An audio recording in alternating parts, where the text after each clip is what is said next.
Bonjour les amis, j'espère que vous allez bien. Moi c'est Nietzsche le Catalan, c'est votre écran. Alors les gars, comment vous allez?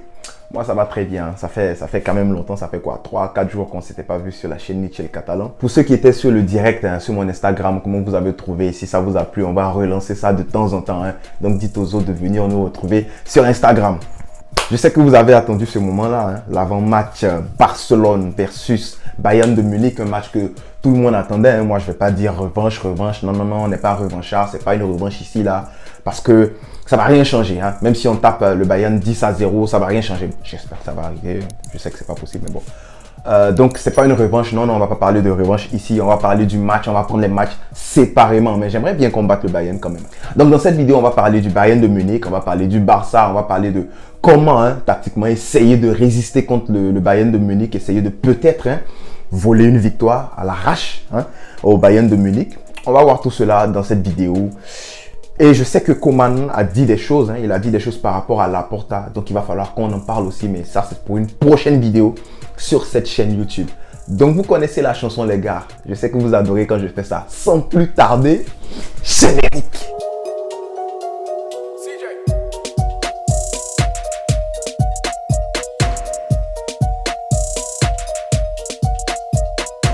Alors la famille, le Bayern de Munich vient au Camp Nou, demain.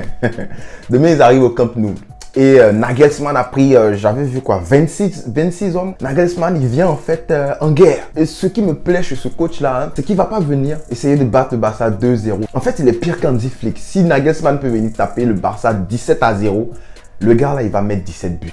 C'est ce qui me plaît chez ce coach-là. Il n'est pas là pour nous caresser dans le sens du poil et tout. Le Bayern de Munich, en 3 matchs, ils ont marqué 21 buts. Ils ont caissé un seul but. Bon, c'est vrai qu'ils ont joué contre une équipe de 3e division. Ils ont claqué 14 buts. Il y a eu un carton rouge. Mais on sait pertinemment que le Barça, si on joue contre cette équipe-là, on ne va pas les claquer 14 buts, même s'ils ont un carton rouge. On a vu le Barça se fait presque humilier contre Ibiza l'année passée. Du coup, on va pas dire que c'est rien du tout ce que le Bayern a mis, les 14 buts là. On voit pertinemment que le Barça galère contre les petites équipes ici. Donc, on va pas dire que c'est du n'importe quoi. Depuis le 8-2, il y a plein de choses qui ont changé parce que je sais que les gens s'attendaient à ce que je parle du 8-2. Dieu merci, j'avais pas ma chaîne YouTube quand il y a eu le 8-2. Du coup, j'ai pas fait de débrief. Non, ça allait me faire trop mal de faire un débrief du 8-2. Oh là là. Donc depuis le 8-2, les gars, plein de choses ont changé. Le Bayern n'est plus au top comme avant. Bah, c'est une équipe qui a gardé sa qualité, on le sait. Mais ils sont plus au top comme avant. Ils n'ont plus les mêmes joueurs. C'est la même chose pour le Barça. On va en parler. On va parler du Barça. Mais ils ont perdu Alaba et Boateng, la charnière centrale en fait, qui nous avait fait très mal. Mais la qualité du Bayern de Munich est encore là. Ils ont recruté Nagelsmann, qui est pour moi le plus beau recrutement du Bayern de Munich. Nagelsmann, c'est un coach qui est jeune, qui pourrait être là pendant longtemps, qui a déjà réussi à imposer son identité à son équipe. Il joue contre n'importe qui, il impose son jeu. C'est ce qui me plaît chez Nagelsmann.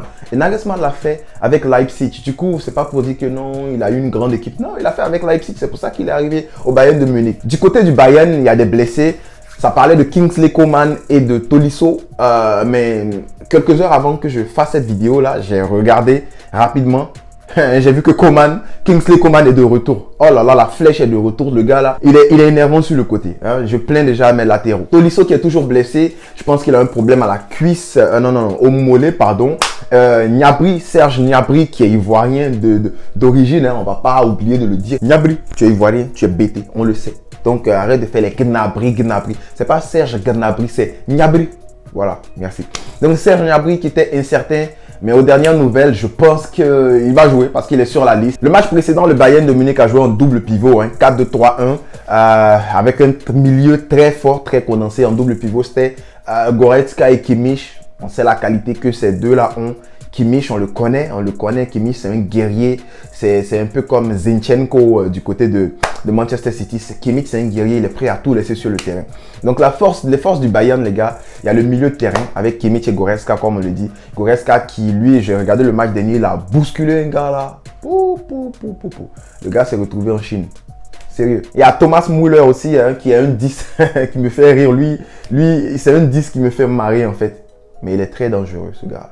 Un 10 qui est bizarre. Il n'a rien à voir avec le 10 de Diego Forlan ou bien de je sais pas. Ben lui, quand il est là, il est très efficace. C'est ce qui me plaît chez Thomas Müller. Il n'est pas là dans les fantaisies, là, oh, il claque son but et puis il part. Lui, là, s'il peut marquer 10 buts, il va marquer 10 buts. Les faiblesses du Bayern de Munich, bah, il n'y a pas vraiment de faiblesse du Bayern de Munich, mais si on peut citer quelque chose, les gars, moi, je vais parler de la défense qui est un petit peu fébrile. La défense du Bayern de Munich n'est pas aussi fébrile que celle du Real et du Barça, mais le Bayern de Munich a perdu de la qualité en défense et c'est normal. Ils ont recruté des jeunes, Hernandez et Upamecano qui forment les charnières centrales maintenant. C'est pas une charnière centrale qui se connaît, qui a été là, qui a de l'expérience. Hein. Vous savez, vous voyez de quoi je parle. Là, le talent, il est là, mais l'expérience, elle n'est pas là. Du coup, en plus de la charnière centrale qui n'est pas expérimentée, on peut aussi noter le latéral droit, hein, Pavard, que j'aimerais voir en face du petit Baldé. Parce que j'ai regardé le match du Barça B ce week-end-là et Baldé a fait vraiment plaisir. Hein. Ne regardez pas que les highlights, regardez le match en entier. Baldé qui faisait des replis défensifs qui étaient très dangereux sur son côté. J'ai beaucoup aimé. Du coup, il va falloir target le côté de Pavard. Alors du côté du Barça, c'est plein de blessés. C'est l'hécatombe en fait. On n'a que 3 attaquants disponibles. Il y a Luuk de Jong, Depay et Demir. C'est les D seulement qui sont disponibles. Mais qu'est-ce qui se passe dans cette équipe? Alba et Dest qui sont incertains. Dest aujourd'hui qui ne s'est pas entraîné avec l'équipe. Alba qui essaie de forcer pour revenir. Mais Alba, pardon, reste sur le banc, mon frère, s'il te plaît. Il y a Piqué qui dit qu'il est prêt à jouer. On se rappelle de ce que Piqué a fait lorsqu'il avait dit qu'il était prêt à jouer contre PSG. Il s'est accroché au maillot d'Mbappé. Donc là, il y a Kingsley Coman, il y a Davis, il y a Gnabry. Ils sont tous rapides là. Piqué, si tu n'es pas prêt, assieds-toi sur le banc. Même si tu es prêt aussi, assieds-toi sur le banc, s'il te plaît. Ne nous fais pas mal. Ne nous fais pas mal, Piqué. Parce que quand toi, tu es là, ça veut dire qu'on joue au moins. Moi, je pense qu'il ne faut pas aligner les gars du 8-2. En fait, il faut s'arranger, aligner le moins possible des gars du 8-2. Les Roberto, les Piqué, les Lenglet, les Busquets. Il faut s'arranger. Et Alba, hein, il faut s'arranger à ne pas les aligner tous en même temps. S'il te plaît, Coman. Hein.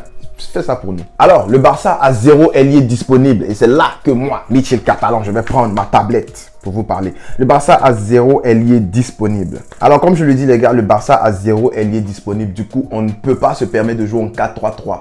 Qui est-ce qu'on va mettre sur les côtés? On va jouer encore comme la manière dont on a joué. Ils nous ont tapé 8-2 là. Non, on ne peut pas faire ça parce que là, on va laisser les boulevards. On va laisser les boulevards sur les côtés. Du coup, le Barça doit jouer en 3-5-2. Et bon, de ce qui était dit depuis la semaine dernière, c'était la stratégie que Koeman voulait utiliser. Donc, on va partir comme ça.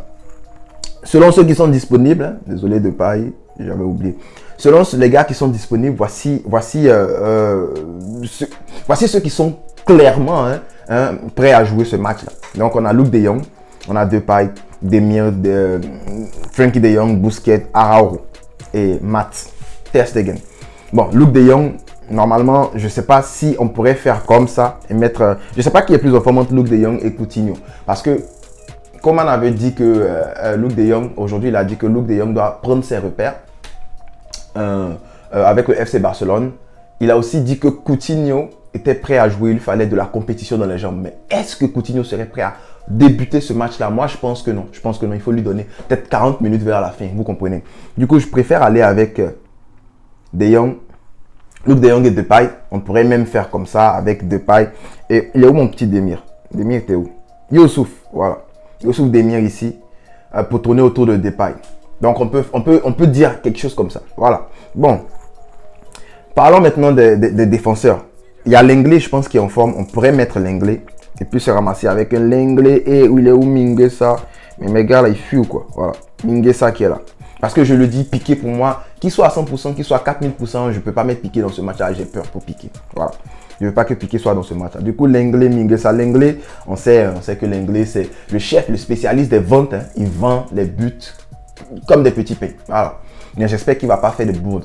Du coup, je préfère aller comme ça. Maintenant, à gauche, il y a Alba normalement qui devrait être là. Mais je préfère aligner le petit Baldé. Comme je le dis là, j'ai suivi le match de Baldé. Le match de Baldé était très bon. Et Baldé pour percuter sur le côté de... Comment il s'appelle le gars là de Pavard. Je pense que ça va donner quelque chose. Pavard, si tu le mets sur son back foot, tu le dribbles comme il se doit là, il va te respecter. Là, il va rester une seule position. Il va rester une position et c'est à droite. Normalement, Serge Robert devrait jouer là. Dommage, mais on n'a personne. Dest n'est pas en forme. Dest n'est même pas entraîné aujourd'hui. Moi, j'aurais préféré mettre Dest. On a vu Dest jouer contre Davis. Hein. On a vu Dest jouer contre Davis aux États-Unis. Les États-Unis contre USA versus Canada. C'était bien. Ils se sont vraiment dribblés entre eux. Ils se sont poursuivis là-bas comme Tom et Jerry. C'était bien. Mais là, il n'est pas là. On va pouvoir mettre Sergio Roberto. Dommage, mais c'est que le gars qui est disponible. Certains disaient mettre Mingue Salah en piston et puis mettre qui Piqué. Ouais, Piqué, Gérard Piqué ici. Ça pourrait être quelque chose comme ça. Mais moi, je préfère Araujo au milieu. Hein. Je préfère avoir Araujo au milieu. Ça pourrait être quelque chose comme ça, mais je veux vraiment pas avoir Piqué dans ce match. Parce qu'avoir Piqué et Busquets là, les gars, c'est chaud. Pour moi, c'est chaud. Mais Mingue en piston, est-ce que défensivement, je suis d'accord, il pourra lockdown Davis, maybe. Mais offensivement, est-ce qu'il pourra apporter le danger sur Davis? Parce que Davis, c'est un gars qui attaque beaucoup, mais si tu dribbles bien, que tu es percutant, tu pourrais mettre Davis en problème. Du coup, il faut un gars qui peut dribbler. Bon, Roberto peut pas dribbler, on le sait. Mingue, est-ce qu'il peut peut-être prendre la profondeur et envoyer des centres, ces centres de rugbymen là, sur Luuk de Jong? Ça pourrait donner quelque chose. Mais voilà. Après, on pourrait se retrouver avec un Youssouf Demir out pour Luuk de Jong et envoyer des centres. Donc voilà, c'est tout pour la formation, les gars. Je sais pas, on a énormément de blessés. Il y a Coutinho qui pourrait entrer à la place de Luuk de Jong. Il y a plein de possibilités devant.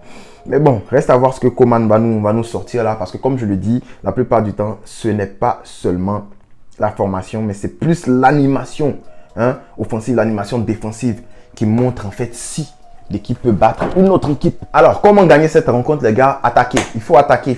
Le Bayern est fébrile défensivement. Surtout, bon, pas fébrile, je pense que c'est un peu trop dit, mais ils sont pas aussi forts défensivement qu'ils le sont offensivement et dans le milieu. Du coup, il faut trouver des moyens de leur faire mal. Ah, mais j'avais même oublié Eric Garcia dans la formation. L'anglais out, Eric Garcia in. Voilà qui est dit, c'est simple. J'avais oublié Eric Garcia. Oh là là là là. Ça sera très difficile pour le Barça de jouer librement contre le Bayern de Munich de Nagelsmann.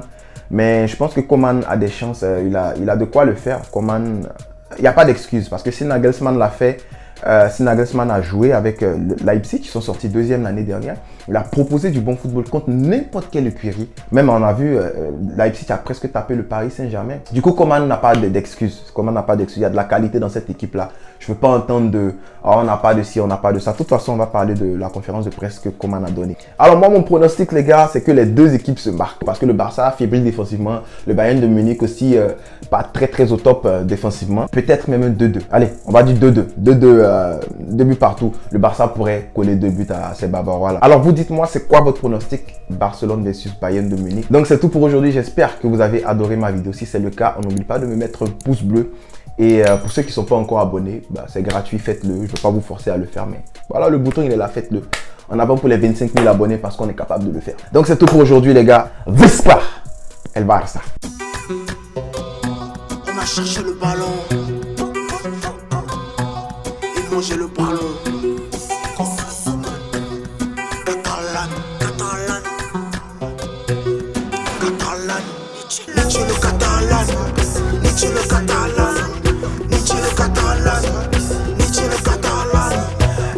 Catalan, je répète, Nietzsche le catalan, Nietzsche le